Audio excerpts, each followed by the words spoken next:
নিজেদের অনাচার ও অপকর্ম ঢাকতেই সরকার একের পর এক নতুন ইস্যু তৈরি করেছে বলে অভিযোগ করেছেন বিএনপির সিনিয়র যুগ্ম মহাসচিব রুহুল কবির রিজভী।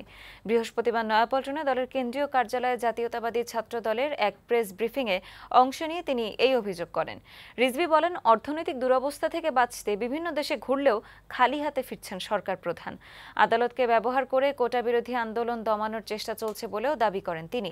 এ সময় চলমান কোটা বিরোধী আন্দোলনে ছাত্রদলের পূর্ণ সমর্থনের কথা জানান সংগঠনের সাধারণ সম্পাদক নাসির উদ্দিন নাসির।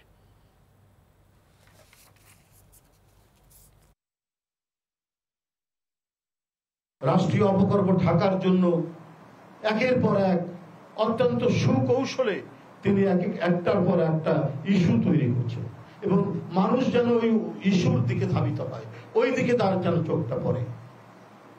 উনি যে আজকে চারিদিক থেকে ব্যর্থ হয়েছেন, আজকে যে রাজকোষ শূন্য, আপনার 15 দিনের জন্য কোনো জিনিস যে আমদানি করতে পারবে না, সেই রকম একটি পরিস্থিতির মধ্যে তিনি দেশ নিয়ে গেছেন।